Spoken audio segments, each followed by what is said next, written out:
Here in Superior, Resolution Copper is one of the bigger industries, but it also is one of the bigger supporters.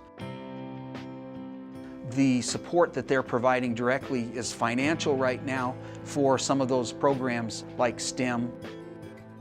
Without these programs, our K-6 students wouldn't have anything. The only thing that I could think of would be after-school tutoring, and that's pretty much it that's available for our students. So we're very lucky to have this STEM program after school. These opportunities that are being provided for the students through the funding from Resolution are going to provide them the same sort of opportunities they would get in the big city.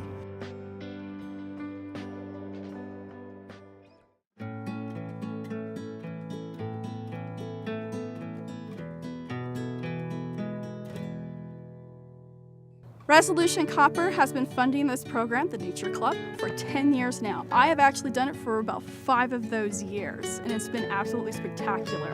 I really try to make sure that I give the kids a sense of wonder, a sense of the Arboretum's their place, it's their legacy. I want them to see it, know it, and love it. Because later on, when they're older, they'll come back and they'll say, this is a place we want to take care of. I've seen my kids that have gone through this program. They're now seniors in high school. And one of the things that they've done is they've gone down to Mesa, they're getting ready to go to ASU, and they said, I want to study botany, I want to study horticulture, I want to go into plants. It's a really neat thing. If you look around me, you'll see that we have many different microclimates. We have Picket Post Mountain behind us. We have Queen Creek. So we were able to not only grow a variety of plants to our different microclimates, it actually transports you to either a eucalyptus forest of Australia or kind of the mountains of the Andes, and you actually feel that it's not that you're in the Sonoran Desert anymore, but you are in the Chihuahuan Desert or the multi-desert South America. And yet it really does connect you with nature in a much deeper level than I think most places do.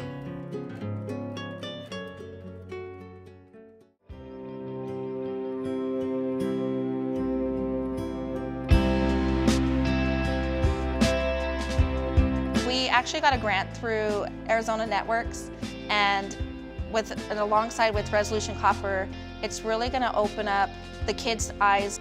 And I think with these STEM programs, if we start them young from kindergarten, just like we're doing with this program, and they get exposed all the way to high school, they're going to have so many different other opportunities, which I think they can bring back to the town to say, hey, let's do this new experiment, or let's launch this new program. And hopefully that opens up the door for them to want to think of those job opportunities in engineering and math and science, any science field, and let them know that they can do it. That just because you're from a small town doesn't mean you can't go into those fields. They have the same opportunities as everybody else. Lego robotics is an opportunity for 6th, 7th, and 8th graders to create a robot using the Lego building blocks. Every year they do a different competition for Lego. This year is called Nature's Fury, and their overall goal is to create a robot that will complete the missions that is assigned to them and earn the points. With that, they need to learn how to code and program. They'll go and compete using their robot with other schools that also have robotics programs. Sometimes, you know, when we think of all these competitions and we might think that they're out of our league and we can't afford them, it's nice when someone steps in and says, here, we're going to provide you that opportunity. You just need to get your kids interested. Macro Math is a program of supplemental math instruction, and it's a partnership between the Rodell Foundation Arizona and Resolution Copper along with John F. Kennedy School, and it provides mini lessons, little practice vignettes of problems for students to work on at home, and then they bring that work back to the school and the teachers go over that material to strengthen the mathematics standards. If you're going to go and build and design things, you have to have your math skills. When you find that one niche that they like and they say they're interested, you have to make that connection between all areas because they're not isolated. It's collaboration between many disciplines. And I think a lot of times they're intimidated, and this is a fun thing for them to do, but it's still hard and it's still challenging. We live in such a rural area that we're trying to expose our students to the science fields, the technology fields, and also the mathematical fields, and emphasizing to the students that it's very important to take charge of their education, that it all goes together, because there's jobs out there that we need, they're our future, and if we didn't have the STEM program, they would never have been exposed to that. In my 32 years in education, the one thing that I've always strived to get kids to understand is that there is a purpose to everything. Even here in Superior, there are going to be jobs available that we don't even know they exist yet. And so you have to keep yourself open to all the possibilities. Superior's been around for 100 years, and it started with mining. And the way that mining has evolved and the way that the technology has changed over the last few decades has definitely affected the way that people in Superior think about mining.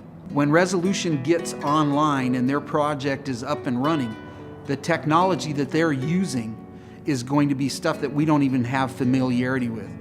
Resolution is still going to be pulling ore out of the ground. They're still going to have to be processing it.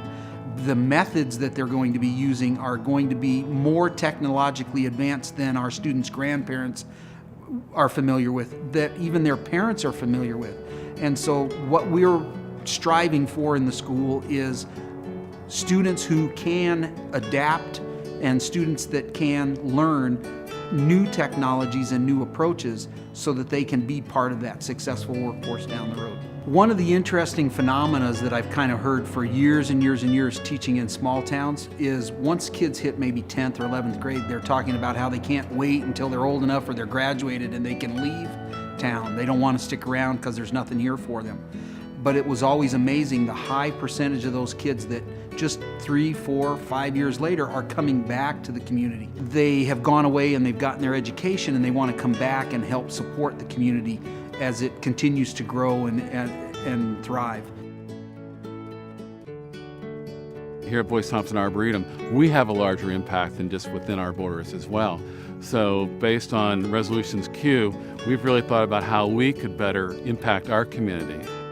I think one of the impacts that both Resolution and I are trying to achieve here is that local actions do have a global impact. Not only are we worried about the education and where people growing up in Superior might go, but we're also worried about attracting people with diverse educations and background here to Superior to share their talents with us. Well, I'm hoping that the future is bright, that there'll be jobs for our students. I think by the time Resolution really gets going, it's going to affect our kids. It's going to help them. And that's what I look forward to seeing our future really develop. Homecoming 2013, go Panthers!